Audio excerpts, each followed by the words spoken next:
Davey D hanging out with you, and right now the entire planet is looking at the Middle East. They're looking at Gaza, they're looking at Israel, they're looking at the historic conflict that has existed between the two places that has once again flared up.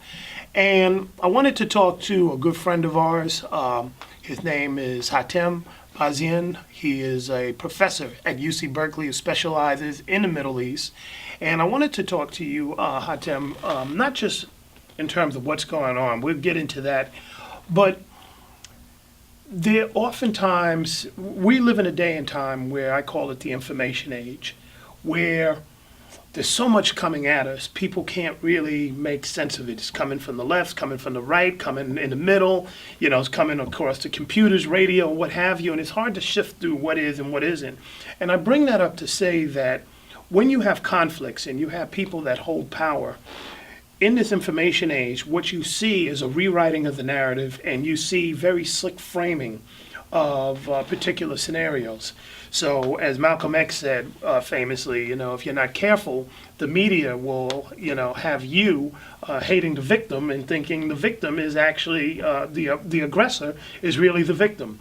And many people have looked at the situation in the Middle East and have come to that conclusion. They look at the word terrorism being applied to the Palestinians. They look at the framing of the conflict as if it's an equal-sided war, like they're in conflict. So it means that you got one army, you got the other army, and it's going back and forth, and everybody suffering equal casualties. You have the type of conversation that suggests that the Palestinians have free autonomy, like they can go and come as they please. They can close things off, they can grow their own food, do their own fishing, and all that sort of stuff. And the average person thinks that way, but obviously it's not. And I learned a lot from just hearing you speak over the years. So maybe if we can start from there. Paint a picture for us. What is going on what do we need to know about that region of the world? What is Palestine? Yeah. Well, I think, thanks, Davey, for having me in here. It's been, our conversation over the years have been always a pleasure, because we often been meeting on the road, in the protest, in the front line. But in order for us, athlete, to just put a landscape, and we're coming into the Thanksgiving, and we understand the relationship between the indigenous population in here and the legacy that essentially ended transforming this land into what it is right now. So while people are going to celebrate Thanksgiving, some of us are going to be on Alcatraz being identified with the indigenous population, and we see the project of the Americas and what happened. So if we take that frame and apply it to Palestine, we're dealing with a colonial structure. Okay. And a colonial structure that has been put in place at the end of the First World War and throughout the 20th century into the 21st century. This colonial project that displaced, dispossessed, committed cultural genocide against the Palestinians, corralled them into the Gaza Strip, where 85% of the Palestinians in the Gaza Strip are refugees that have been uprooted from their lands, from their villages, from their cities, without any possession whatsoever. Right. So at the core piece of it is that we have a colonized and the colonizer. Right. And until we understand that frame to begin with, then the current conflict is only the margins or the notes, the cliff notes, on the major consequences of what took place over the 20th century. Right. And if you don't see it from that framework, I would imagine, and when you see uprisings, then they stop becoming uprisings and they become acts of terror. Oh, absolutely. And when you mention that, what comes to mind is how for a very long time the situation in South Africa was framed. So Nelson Mandela is in jail because he's a terrorist. The African National Congress are people that need to be hunted down because they are disrupting civil society. And people bought into that for a very long time. And you're sitting there and you're going, wait a second, something don't sound right. But when you use those words and you repeat them, people who are casual observers of world politics tend to believe that. Sure, and the thing is this notion of civil society, a civil society that does not include you. Right. And therefore in South Africa, the civil society had to be white civil society. Right. And therefore there is an erasure and an omission of the presence of the majority black population in South Africa. Right. Now, even taking it in here in this country, and this is something that I'm constantly weaving in and making links. When you get the report, 3 blacks killed in Auckland, that frame, while the black is being mentioned, is actually being omitted. Right. Because we don't have a name, we don't have a face, we don't have a history, we don't have the context, we don't have 300-400 years of links to what take place. So what you mentioned, the number, it is actually obfuscating the reality of what took place. So you immediately dispense with actually thinking that something happened. It's dehumanizing. It's dehumanizing, it's erasing, it's actually omitting the context, which is very important, because if you use the passive voice, if you use the numbers, if you use the Right. figure, essentially they don't exist. And if you think of the Palestinians, it's the same thing. Right. It's constantly erasing the culture, the society, the history, the individual, so we get the numbers Right. without any context whatsoever. On the other hand, Israelis, they say, missiles are launched into Israel, and therefore there's lack of context in here. Israel have been assassinating Palestinians, have committed 1,800 airstrikes against a civilian population Right. that is locked. So Gaza, you can't go out or into Gaza. Right. All entrances and exits are managed by Israel. Even the Rafah border with Egypt is actually managed through an agreement where Israel essentially has a final determination who comes in and out, what type of things can come in and out. So you have the largest open prison system. Wait, so in other words, the borders mean that if you're Palestinian, you can't bring in certain things? You food? can't. Wow. You can't, well, and that's why you have the Palestinians having tunnels underground in order to actually smuggle stuff, basic food. It's actually one unique thing. They're actually, in some circumstances, they smuggled brides that wanted to come and get married in Gaza Strip, so they actually had to smuggle a bride Wow. through the tunnels. So basic needs, basic requirements. They can bring in cement to construct their buildings. They can bring actually pencils where on those items that are restricted to be brought into Gaza because it has dual usage. So the notion that we get in here, which is essentially AIPAC speak, AIPAC is the Israeli lobby. the American Israel Public Affairs Committee, you get these congressmen, senators, and the political leadership resonating once again what the Israeli lobby is putting out and what the Israeli government, and therefore you sit back and you identify with the Israelis and you don't identify with the Palestinians. Right. In a similar way that when we were watching cowboy movies, you identify with the cowboys and you don't identify with the Native Americans. Right. It makes you feel that the Native Americans, Because you don't know anything You about the don't- Native American. You don't know. You only know one name, Tonto. and know. you have this notion that these are the savages and these are the civilized. And it's interesting because we have this ad in San Francisco in the war between the civilized and the savage side with the civilized support Israel. So you could even see these notions are reflected in our consciousness. Right. And that's also, I would say, one part of this understanding. You cannot understand the Palestine-Israel conflict, and also you can understand some of the domestic politics in this country without having a very core understanding of colonialism, of racism, of critical race theory. Right. Otherwise, you would begin to just think that these are the hatfuls and McCoys are just lobbing at each other without understanding the frames that are set in there and being part and parcel of the dynamics on the ground.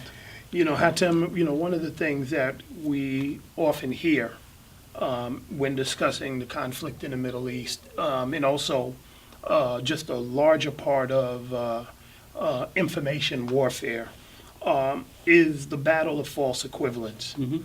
So maybe you can point out how that plays itself out, but the way that I see this is that the false equivalent is that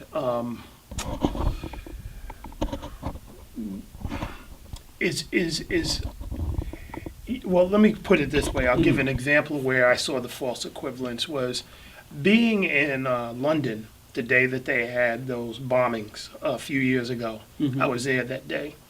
And when I went out to cover it, there was a lot of press there, but there was also press from the U.S. And when we went on the streets and we started asking people what we thought led up to these bombings, almost without fail, most of the people in London, from all walks of life, black, white, rich, young, poor, whatever, talked about foreign policy decisions of Tony Blair and George Bush. The American, ABC was one, Christian Science Monitor. They took that and then they went into the hotel and they searched until they found one American to say, oh, I think Al Qaeda had something to do with it. And when you saw the coverage, it was one person saying that it was Tony Blair and foreign policy and George Bush, and one person saying it was, Al Qaeda. And I asked, I said, well, everybody here is saying the other way. And the response was, well, these people are just too dumb, literally. And so this got broadcasted across the world. So now when you get back to the States, people are like, well, it must have been Al Qaeda. And these people are dumb because, if it was, the retort became, if it was really that overwhelming, then of course the newspapers would have shown the full thing, the false equivalent. But how does that play itself out? And I didn't mean to be long-winded, but I wanted to give a very real-life example with very real entities that we trust, ABC, and in this case, Christian Science Monitor, and how they did actual coverage. Actually, there was a research on the foreign news that we get here in this country, and it turned out that almost 87% of the news that we get in this country is filtered through embassies and through our foreign policy establishment. So what we get essentially is almost the government version of state-sponsored news. The only difference is that the news already knows how to play the system and they know exactly what type of news they need to put out. So when we are listening and seeing, the version of news that we are getting is essentially state-sponsored. And you could see the difference between CNN International, right, which projects on the international scene, versus CNN domestic. The difference is so stark that you would think that you're watching two different news outlets. And because there's a political awareness in other places, they're not going for the okie doke. Absolutely. Now, we understand, and Chomsky has said, manufacturing consent. The most important aspect in the conduct of war is getting and maintaining the support of the population, right, both in the United States, because we support Israel to the tune of $11 billion a year, and also for the Israelis to maintain that support, and for Europeans as well. So we give them $11 billion a year. $11 billion a year is everything, every rocket that we see, every airstrike that we see on Gaza, every tank that's there on the ground is provided support courtesy of our taxpayers' money, right, and therefore the link between foreign policy and our engagement with Israel, and that's this notion that the United States is neutral. When you give somebody a gun, you're no longer neutral. Right. The only difference is that you're not pulling the trigger. So essentially, we are involved and embedded right, in the conflict for a number of reasons. One of it is that we are addicted to oil, and you would think that in the U.S. and in Europe, we often had this racism. We hate things that are black, but when it comes to oil, we love that which is black. Right. So there is a contradiction in terms of race Right. issues. So there's so much commitment to try to maintain the oil, not only for ourselves, but also to leverage it against China, and also possibly against Europe. And that's why you see the same type of investment that are made in there, because of this strategic positioning.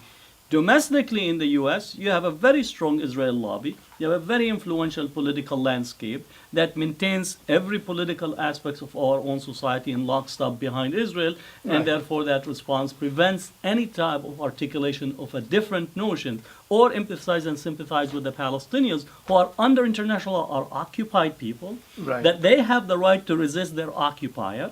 But in this case, we're actually supporting the occupier against the occupiers. Right. Yeah, because they're terrorists. Oh, absolutely. Right. Or quote unquote terrorists is the word that we use. Let me ask you this. Using your expertise, you're watching what is coming across on the TV and what the mainstream dialogue is. Give us 2 or 3 things that we absolutely need to keep in mind when discussing or observing and engaging this conflict, as it stands now. What do we absolutely need to understand? Is there a name of somebody we need to look out for? Is there an angle that we need to be aware that's being taken? Or is there a glaring omission that we need to... I think I said the first frame is that we need to understand that this is a colonial struggle, anti-colonial struggle. And therefore, the Palestinians are a colonized people in the 21st century that are attempting to end their colonization. Okay. Second, the framing of the Palestinian as a terrorist also has to be dispensed with. Rather, the structure of occupation is the highest form of terrorism because it's terrorized everyone within the Palestinian society, and they are completely under the total domination of Israel from the sky, from the air, from the sea, 24/7. Right. Now, the third is also we need to understand Palestine, Gaza, as symbolic of a global movement, and I think this requires some elaboration. Palestine have been connected to the historical struggles in the Third World from the early part of the 20th century. Okay. From the 1940s, it's interesting that the beginning of the direct occupation of Palestine, especially, was 1947-48, the same time that apartheid came in. Right. And what we see is this alliance in the non-aligned movement, the struggle of the Third World people for freedom, for ending colonial period. Palestine has been connected to it. Now, as we move from Well, one... if we go back to 48, a few years later, you start to see colonized countries in Africa fighting for freedom. Absolutely. But South Africa is under oppression and Palestine is under And, oppression. and that's important because the ANC and the PLO were connected. And the question often is asked, where did the ANC military wing got its training? It got trained in the Palestinian camps, in Algeria, in Libya, in Lebanon, and in Syria and in Jordan. And therefore, when Nelson Mandela came to this country and Ted Koppel is sitting there in Nightline and criticizing him about his friendship with Yasser Arafat and Castro, Nelson Mandela, being magnanimous as he is, he said, you don't tell us who are our friends. Right. Because Ted Koppel and some of these bourgeoisie elite here that joined the anti-apartheid movement after Nelson Mandela got out of jail, all of a Right. sudden wanted usurped the Right. struggle that had been fought over for many years. And as such, what we're finding today is that Palestine is a touchstone for a global movement that connecting its local struggle with what is taking place in Palestine. So you Right. see yesterday in Greece, hundreds of thousands were out on the street in solidarity with the Palestinians, not because they see themselves in different areas, but they understand that their own domestic and local struggle for economic viability, for economic well-being, is connected to the disposition of the Palestinians. Right. And similarly, you see in Venezuela and other places, and as such, it became one of those rallying touchstones in a similar way that South Africa became a touchstone for the movement in the 70s and 80s, and I think that recognition has to be understood when you see the Palestinian, that is the dynamics in there. And I often say that there is a Gaza in every city here in the U.S. Right. because we're getting people dispossessed through the foreclosure, and we can make those connections to understand that we're dealing with a global movement that is rooted in attempting to change the politics of the status quo. Well, appreciate that. That's a very, very good breakdown. My last question for you, and then when we're done, we're going to have a roundtable with some folks. But nowadays, looking at things through the colonial, colonizing lens is confusing because what we now have in 2012 are black and brown faces in high places who are just as brutal and just as oppressive as the original colonizers that we deal with. How do we start to parse through that? Because, one criticism has been that, that there is a certain amount of brutality within some people who want leadership and power in Palestine. Sure, absolutely. That has, repressed its own. We've seen, a turnaround in South Africa with the ANC. They come under a lot of critique. So how do we start to deal with that, and what makes the oppressed move into a mindset of being the oppressor? Well, if you remember, I think Stephen Biko says that the most powerful weapons in the hand of the oppressor is the mind of the oppressed. Right. And therefore, as we move into the post-colonial period, and we move into attempts to get rid of the military aspect of colonialism, we are still having the vestiges of colonialism, even in societies that have been achieved their liberation from Right. military domination. They have not changed or altered the colonial structure in there. They did not change the colonial structure in education, which is the most critical aspect, because you could actually free yourself from the chains in the hands, but the chains on the brain Right. and the mind is very, very difficult. So the education system is still Eurocentric across the globe, even in many of the colonial, the Wow. ex-colonial territories. The economy is still a post-colonial economy. Okay. that is structured and linked to the colonial motherlands. That's why you have the French areas of influence for their ex-colonial possession. Right. You have the British areas of influence. And as such, colonialism left militarily, but the economy is there. The political structure that we placed in many of these areas, and I'm saying we, not in a metaphorical way, it is a colonial that often divided these territories on borders to keep minority majority in different countries. Wow. And leverage or give power to minorities in those countries so they will constantly be in need of foreign support against the majorities, Right. while maintaining the infrastructure of raw material in the hands of the colonial motherlands. Okay. So they understand the game. You give the natives a chief from their amongst that Right. actually have been educated, economically linked at the hip, politically trained by the colonial structure, and he is there, and all of a sudden you say, well, he's from our own people, but he is more Becomes an elaborate puppet. oppressive, knows the inner dynamics of our society, and we can't do much, because if we object to him, then you're objecting toward one of your own chiefs, Right. right? And the brutality becomes at the plantation level, and that's why we often focus on the violence at the plantation level, but we never focus at the violence at the master house. Right. And the slave master house vis-a-vis the plantation, it's much more sophisticated, it's not as visible. Right. And as such, we need to be aware of those dynamics and not be caught in the color of the skin or the identity, but rather look at the politics and the principles and the ethics, political, economic, social, Right. and so on. So for us to understand what is a post-colonial period looks like and what is a decolonization period, because we have not yet entered into a decolonization period. And that's real talk there. And as we close, one of the challenges, and I'm going to bring this up with our guests, is looking at how we have a black president Oh, sure. and what his stance has been. Because when you go to many of our communities of color, where you got 93% and 80% Muslim and 70% of the brown vote, when you talk to the average person, they're like, we want justice, we want peace, we don't like Yes. oppression. But he has consistently sided with the oppressor in many of these scenarios.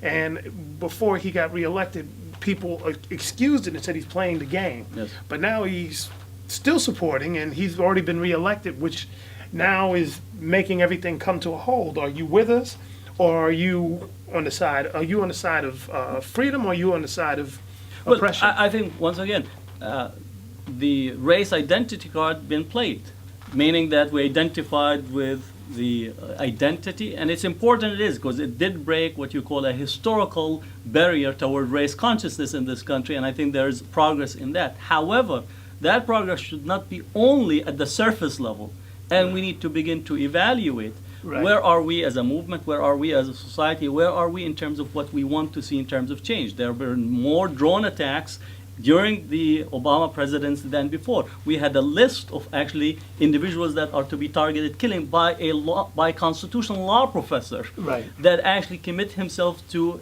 essentially an assassination list that the United States government is engaged in. Right, so we have the kill list and record mass deportation.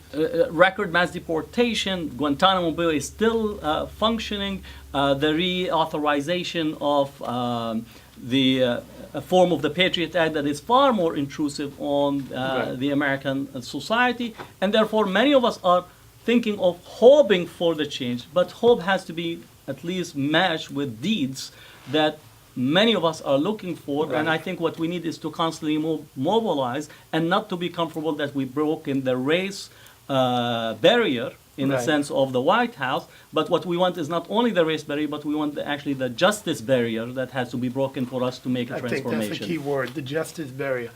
I want to thank you, Hatim, Thank you. for Thank coming you. in and sharing with us some thoughts and kind of giving us a grounding in which to have this discussion. I think it's really important that we look at this from another angle and not go along with the neatly packaged and already sanitized version of things, or because it dehumanizes, in my opinion, a large population, and mainly the Palestinians.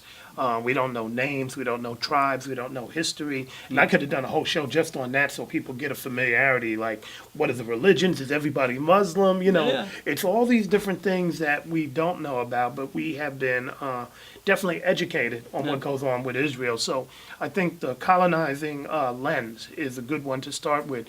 How can And people that's get and that's the framework that Malcolm, when he visited Gaza, that's the frame that he identified with, because he visited Gaza in his That's visit right, in that's right. 1964, and there's a beautiful picture. So his identification was with the colonized people, Right. and therefore, and that's why he became such a major threat in here, because he was an internationalist, became more so an internationalist, Right. and as he began to coordinate and link with Nasser, who actually funded his journey, funded his trip, and opened and treated him as a head of state when he visited Egypt. And that's for us to understand these transnational links that predates the modern period. And I think many people don't understand and recognize these transnational movement that had a long duration, long history in its foundation. And that's literally been erased. Oh, absolutely. And absolutely. very deliberately so. Because Hollywood wants you to just, to buy the hat with the X and forget what it meant behind it and what the history behind it. So it becomes commodification of our really heroes who came from the ground up and lost their life because they challenged the power structure and they spoke truth to power. That's real talk. Hatem Bazian, UC Berkeley professor in the Middle East, giving us a history lesson. I want to thank him for coming in. We're going to take a break. We'll be back with our roundtable. Thank you. We're back here, Davey D, hanging out with you, and we have an esteemed panel of folks that are going to enlighten us and give us some insight into what is going on in the Middle East conflict, the ongoing conflict, whether they get a ceasefire, whether they get some sort of agreement. The underlying issues are probably not going to be resolved immediately, and we need to look at what's systemic and why it's systemic and who's benefiting from that systemicism, if I can use that word. And so I wanted to talk to some folks who have been on the ground for a very long time in their respective capacities, fighting this fight and bringing and raising awareness to what is going on. One of our guests is Nora. She works for Intifada. Did I pronounce that correct? Intifada. Intifada. Electronic Intifada. She's a journalist who has been in and out of Palestine a number of times. We also have Lada, who, you want to tell everybody your organization? I work with the Arab Resource and Organizing Center in San Francisco. So you're the head honcho now. That's what they say, yes. There you go, or honches. And then we have Zayed, and your last name and organization. Ziad Abbas. I am the Associate Director of Middle East Children's Alliance. Good. Let me start off with you, Nora, in this sense. We were talking about the information age, and I want you to put on your journalist hat. Let's talk about the way the Middle East gets covered a lot. And just even now, just the whole general notion of even wartime coverage. We have people that are embedded. People are flying on the same planes as the aggressors or the policymakers. My own personal experience of being in a crisis situation. We were talking about when I was in London, when they had the bombings there, and how I was with a lot of our colleagues in the mainstream, and how they all were looking for a press release from the police, and they wanted a special treatment from these officials, so they got a very sanitized version versus what did the people on the streets have to say? And so it didn't really matter what the people who experienced and what they went through. They needed to get direction from the police. So it's like you talk to the police, where did the bombs come from? It came from here. Do you know a victim? Sure, we have a couple for you. Here they are. Versus going around and getting real stories. And so that's very minor, but when it comes to the world stage in the Middle East, it's very different types of ways in which it's coverage. I know that you literally are, been under fire and stuck there and shot at in the whole nine versus people, as you say, parachute in and parachute out. Take a picture, thumbs up, I'm here in Palestine, I'm here in Tel Aviv, and they're gone. And then they become the experts on a region that they only been there for 2 minutes. And we'll talk a little bit about what you've seen over the years. And I'm sure Ziad can talk about this too, because Yes. he's been a journalist for decades. The whole notion of context and history is always left out when it comes to covering Palestine and Israel's occupation. We hardly even hear the word occupation when the Middle East is covered. And as you said earlier, Israel is always framed as the victimizers or the victims, and the Palestinians are the victimizers. If you looked at any of the mainstream media news coverage right now, if you didn't know anything about what was happening, you would think that Palestinians are the invaders, that they were the ones, who are constantly attacking Israel, and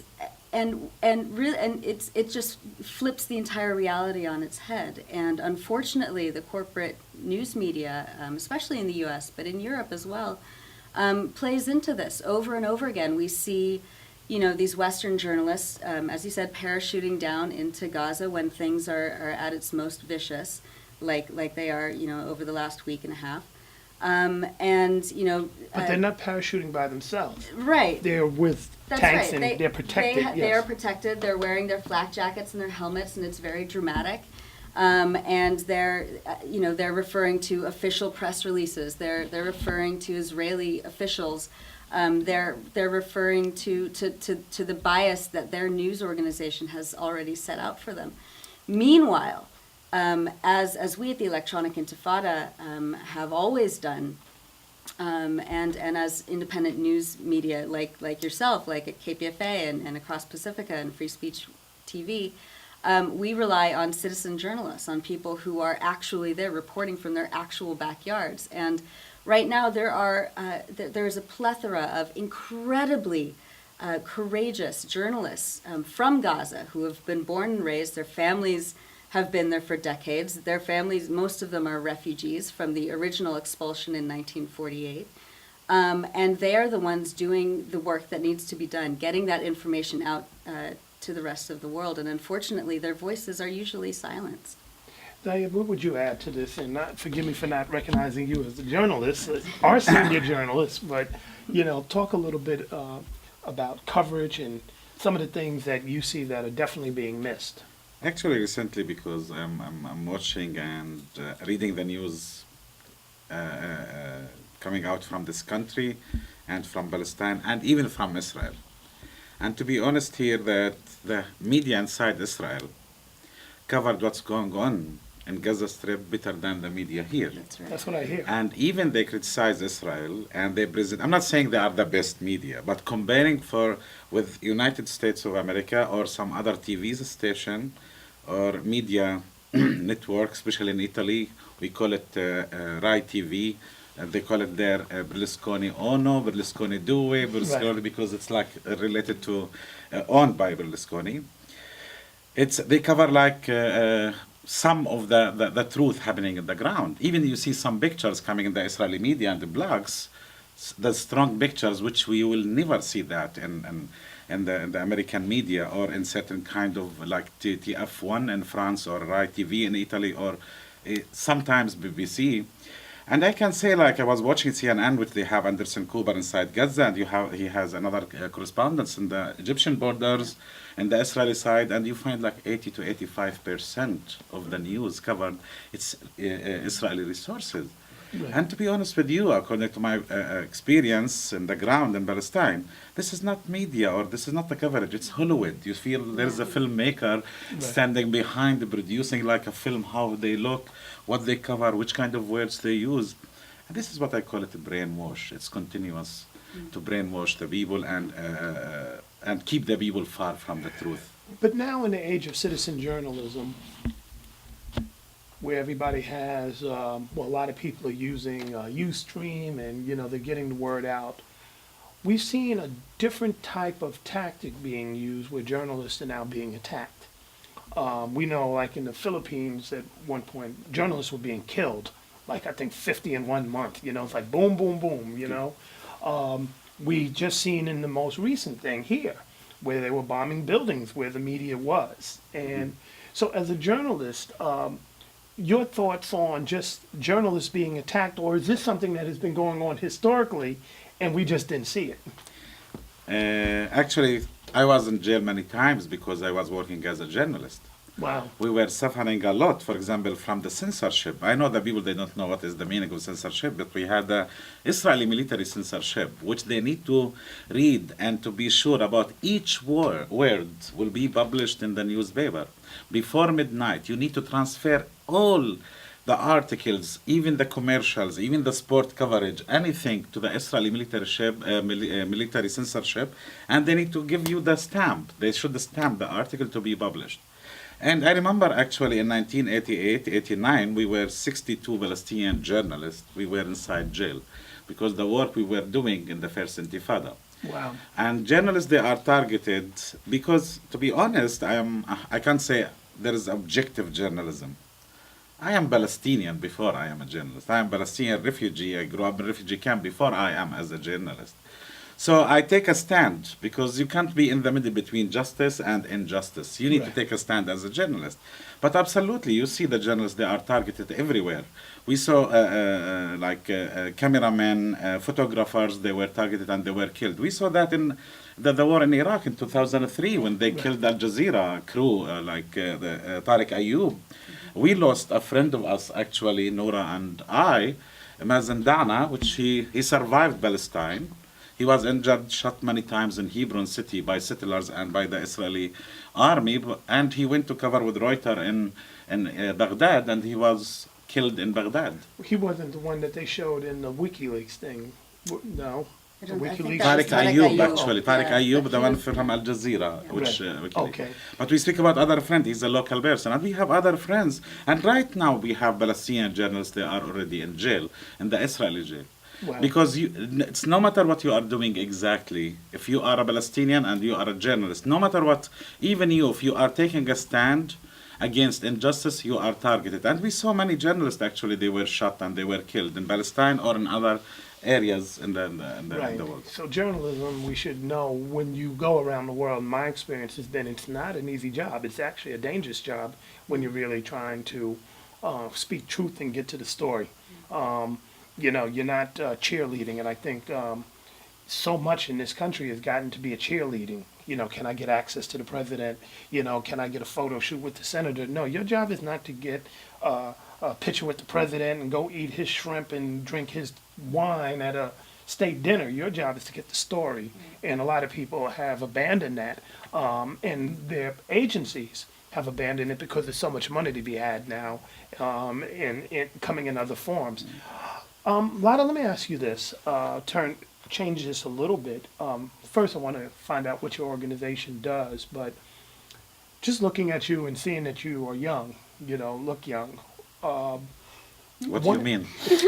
Well, what I mean is, no, a very serious question is that people have said that as we get to younger generations, the opportunity for peace and reconciliation and understanding would be there because people are more open and would reject some of the ways of tradition and some of the ways of elders who may have an axe to grind and use their kids. And do you see there's a bridging of the gap, or have things widened, because the conflict is so ingrained and so steeped, with so much? It's like, I ain't trying to be your friend no matter what. Yeah, I definitely would say it's widened, and only because so has Israeli aggression, the colonialism has extended on further. Nothing's changed really. And for that reason, these children that are growing up today are growing up in the same environment, whether it's transnationally or locally in Palestine. The connections, are there. So the youth, if you saw them yesterday at the protest, are some of the most vocal people at the demonstration, calling for the end of Zionism, the end of colonialism, really speaking to those issues rather than just talking about the blockade or rather than just talking about Gaza. Because for them, it's a broader issue. It's part of their identity, and that's part of who they are. And I think also we have to take into account the 2000 Intifada has also infiltrated the mindsets of youth today. So they grew Palestinian youth. Yeah, Palestinian youth. So they, we had the 1987 uprising, but then we also had the 2000 uprising, and there's a whole generation of youth that grew up with that mindset and that framework. Well, with that in mind, does those sort of experiences now make it a priority to connect with similar struggles around the world, around the course. globe, and how easy is it for those struggles to be linked? You know, for example, we see so many people who've been displaced and have been terrorized in Latin America, you know, right south of our border. Is there a connection, and are there conversations going on there? Here in the States, you know, you have everything from your Occupy movements to your anti-police brutality movements, you know. I know in Oakland we made that connection with the Oscar Grant situation and struggles in Palestine, which enraged people. Like, how dare you link this? But that's where it seems like the strength is when we start to joint connect struggle. these dots. Yeah. Yeah, definitely. I think that's where we're trying to head towards. You know, the experience of youth here today naturally should go in that direction. They're growing up with other youth of color who go through similar experiences, whether it's in the classroom or in the street or in the community. And so that sense of marginalization naturally brings in a sense of unity. But there's also, you know, to be real, there's a divisiveness that, you know, that's definitely part of the communities here in society in the United States and how it divides youth of color in particular. Right. But recently, you know, there's been a shift in that in the sense that people are making those connections because the connection is there, especially when it comes to Israel and police brutality. I mean, the Oakland police was being trained in Israel 2 weekends ago. That's right. And, you know, the tear gas that's being used is U.S. made, and all these connections. And the border wall. And the border and the walls. I mean, that's obviously an indigenous connection as well. The indigenous people of Palestine and the indigenous people here. So these are connections that are really clear, and we don't even have to make them. They're there. It's just a matter of raising the level of awareness and also making that part of the norm where the conversation isn't just had within a Palestinian community, but involving other folks as well. How do you really, you know, solidify those connections, knowing that, you know, once people see these connections historically, there have been all kind of forces to disrupt and distract and to tank them.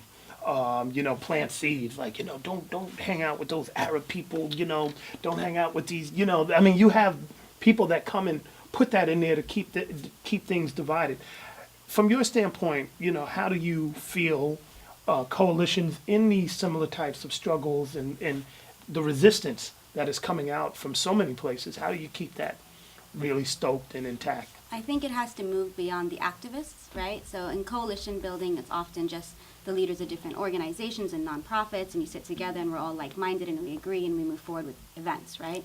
But actually involving the bases in that process, having the youth come through to meetings, being part of the political education and the forums, and also having youth exchanges. I know AROC, you know, we've been working with different organizations locally to build those bridges with other youth organizations in particular, so that Right. we have these natural exchanges taking place and where they're experiencing not only political education together, but just also cultural resistance and empowerment here in the U.S.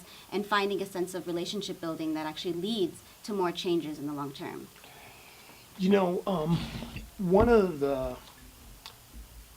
key battlegrounds around trying to raise awareness, get people conscious, has been in the classroom, both on the elementary level, where textbooks are now being rewritten, with history being moved out, to the college level, where many professors who have expressed any sort of sympathy, you know, or I wouldn't even say sympathy, just, you know, have been empathetic towards Palestinians in any sort of way, have found themselves like, we need to make sure they don't get tenured. We need to take them out. That battleground, can we talk a little bit about that and what's that looking like? And I'll start off with you, Nora, because, you know, you just recently covered, you know, situation down at UC Irvine with that had very chilling effects, you know, with the Irvine 10. Yeah. And the Irvine 10, or the Irvine 11 as it's Irvine 11. called, is in 2010, the Israeli ambassador to the U.S., Michael Oren, came to UC Irvine to really, he was on a speaking tour around the country to defend Israel's policies in Gaza, specifically 2 years or a year and a half after the Israeli attacks on Gaza. That was called Operation Cast Lead, in which 1,400 Palestinians were killed, including 300 children. Tens of thousands of homes and schools and hospitals were all demolished. And Michael Oren was trying to drum up support for Israel, especially in academic institutions. And so 11 students from UC Irvine decided to hold a vocal, nonviolent civil disobedient protest inside the auditorium where Michael Oren was speaking.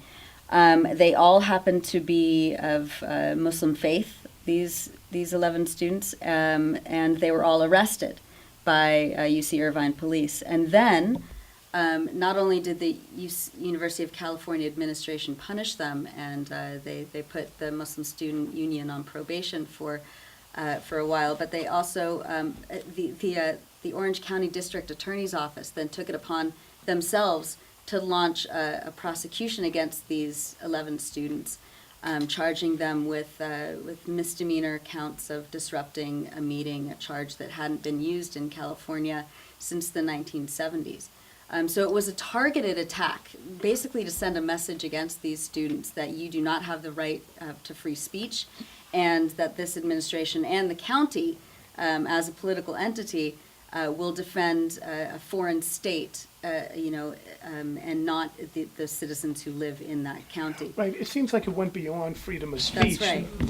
That the message being sent is that you don't want to cross this line. That's right. You don't want to say anything that would even be remotely conceived as being offensive to this group of people. Right. And I say that in this, understanding that we've seen that there have been on campuses disruptions when the Tea Party had issues, Yeah. say, with healthcare and all these other things. And in fact, it's been applauded as, these are passionate, Right. highly politicized folks who want to, Yeah. exercise democracy at its finest. That's right. Except when you start challenging systems of oppression. Then it becomes, a freedom of speech violation, and let's go through the record books and all that. But, because freedom of speech, and we've seen so many outrageous things said on campuses all around this country, this couldn't have been a free speech thing as much as it was like, if you're teaching, don't even go there.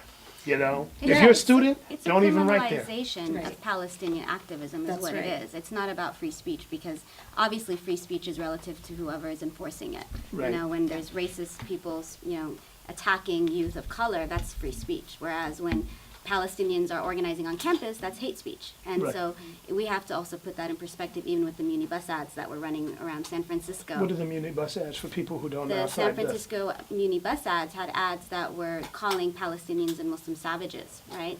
And these were sponsored by a very right-wing, conservative, and racist organization. And the ads were going around the city on a regular basis, and there was uproar from the community about these ads. And rather than take them down, the city put a disclaimer saying on the other side of the bus saying that these ads don't have anything to do with San Francisco Muni, TransUnion, the union. So people are being, seeds are being planted. Seeds have been planted, and I think the free speech argument is also being used against us on a regular basis. So it really comes back down to reframing the whole argument outside of free speech. It's Right. really about the criminalization of a particular community at this point, and it's the Palestinian community, acknowledging and recognizing that this didn't start with us. Right. There's been other communities that have gone through this way far beyond us, and Which right is now. important, which is why it's important to make those connections. Exactly. So, with HR 35, they're literally criminalizing Palestinian activism on campus. What is HR 35 for people who don't know? Any anti-Israel activism on campus is deemed anti-Semitic, and therefore hate speech and hate crimes can be used in that form as well. It is a resolution that the California State Assembly passed a couple of months ago. Anonymously, Yeah. because people were afraid Yeah. to go against it. Because I know people that's Absolutely. like, well, I don't want to go with it, but you know how it is. No, I don't know how it is. That's the climate that professors are operating within. That's the climate that students are operating within, and so that really changes the whole dynamic of So if you go into a educational classroom, you institutions. can't talk about this conflict without risking being Represented. deemed Exactly. somebody who's hateful. Mhm. Wow. Diane, if you could, look at this through the lens of history, what lessons do you think younger generations today need to really understand in terms of moving forward in solid coalition building? What sort of things we should collectively be pushing for, to avoid pitfalls that might have happened in the past, when people have attempted and just didn't have all their I's and T's, crossed and dotted. Yeah, I think the most important right now for the new generation is to go back to the roots of them, of the human being needs, and peace and justice and to learn about that. And this actually, I refer that to the Howard Zinn, when we go back to the history, how we need to read the history, who's writing the history. And the new generation actually need to learn very well about critical thinking, not to take the things as it is and live with it. It reminds me, like with my life, I grew up in a refugee camp and I attended the United Nations school. So I was reading the curriculums and the education system related, controlled by Israeli occupation, and it's like implemented by United Nations. So in our class we were reading, when I was young, Columbus discovered America, Columbus discovered America. And this is the way how we educated. When I went to jail for the first time, I was young, I find out that Columbus did not discover America. And this is where you find it, like, for example, in jail, not inside the school. Right. And this is sometimes how things can come to the Right, people, but we to shouldn't the new have to go to jail generation. to learn this, though. Actually, you I went learned to jail so that you could tell us that you need to think critically. absolutely. Yeah. I learned English inside jail. Okay. Because we teach each other, we learned a lot about many other issues inside the world. And I see the new generation, actually, they are occupied. I walk here in, like, around UC Berkeley, and you find the new generation with their headphones, with this digital stuff, and they can communicate only through tools. The human communication is getting less, and their connection with the history, I think, is very limited. Yeah. And just they need to pass the exam. Yesterday we were like in this demonstration, and I was like watching, the people like in the Palestinian side, which they are hundreds, and I was looking to the other side, who pro-Israel, they were like maybe 25, 30 people. And one of the people, he came to me and he asked me, actually he's young, he told me, did you notice something there in the other side? I looked, I told him, not much, I couldn't. He Right. told me, you see all of them white, all of them like they are like the Tea Party. Of course, it's like a joke, and Right. he told me, look here. I told him, you know what? It's normal. It's normal for this side where you see the diversity and you see people coming from different background. And he told me, this is the history, how it comes, the people coming together. And I can see the new generation, they can build huge connections Right. with the history, rooted the struggle, not just for Palestine. I'm not speaking just about Palestine. Right. Our struggle, it's not separate from the other people's struggles, even from Auckland here, even from LA, from about the wall, you mentioned about the wall, even from the beginning, how the myth it was used, the manifest destiny Right. in this country, and the Israelis, they used the promised land. God promised them this land. And sometimes you think that God sit down in the office and he has his own computer and like real estate agent dividing lands to the people and punishing other people. I think the new generation, we're still counting on the new generation, and I can see, at least Right. in my part of the part of our world, we saw the new generation, the Arab world, how they come and they change in a way or another, they change this reality. We saw this kind of they break down the fear Right. to take the street. And actually 3 days ago, there were hundreds of Egyptian youth. They crossed the borders. That's They know right. Gaza under attack. They crossed borders and they went to Gaza to be in solidarity. And this is something like you can count on the new generation. And when those things happen, that's when they become scary. And I mean, for people in power, because they don't want folks to be comparing notes and go, wait a second, same people did this to you that's doing this to me. Let's share resources. Let's build community. I think building community and the potential to build it is the most frightening thing for people in power that have become powerful by dividing and conquering people. Let me get ready to close out, and I want each of y'all to take a moment and give us something that really stands out for you in this conflict that we can learn from. That you want to leave us with, that we go, you know what? Let me build on that, and I'll start off with you, Nora. On the spot. I think that the fact that so much is happening to counteract the big lies and Israel's ongoing assaults and the way that it enacts policy against Palestinians and other people in the region. I think that the grassroots is growing. especially in activism circles when we talk about boycott, divestment, and sanctions, where people are circumventing, their governments, appealing to their senators or their local congresspeople, and saying we're going to take action ourselves. If you're not going to challenge, Israel's alliance with the U.S., then we're going to challenge it ourselves. So we have student groups, making sure that their student bonds and their teachers' pension funds aren't being funneled towards companies that are profiting from Israel's ongoing occupation and settler colonialism. We have activism groups all over the United States and in Europe, in Latin America, in Africa, in Asia, Australia. So all the continents are coming together. People taking action, standing out in front of stores and making sure that stores de-shelve products that are coming from Israeli settlements or from Israel itself. The thing is that people do have power, and we have to remember that we have the power to change things, just like how apartheid in South Africa fell because of the students, because of the boycott movements, because of the divestment and sanctions movements. We have the same capacity and capabilities to do that today, and it's working. And it's the Israeli government is scared because Right. it's working so well and so quickly. So people power. That's right. All right. And then I just want to thank our other guest, Hatem Bazian, for coming on and, giving us some historic perspective as well. Want to thank you all for listening. Raise your consciousness, react, reflect, and keep building. And I want to thank everybody. We're out for now. Peace. Thank you.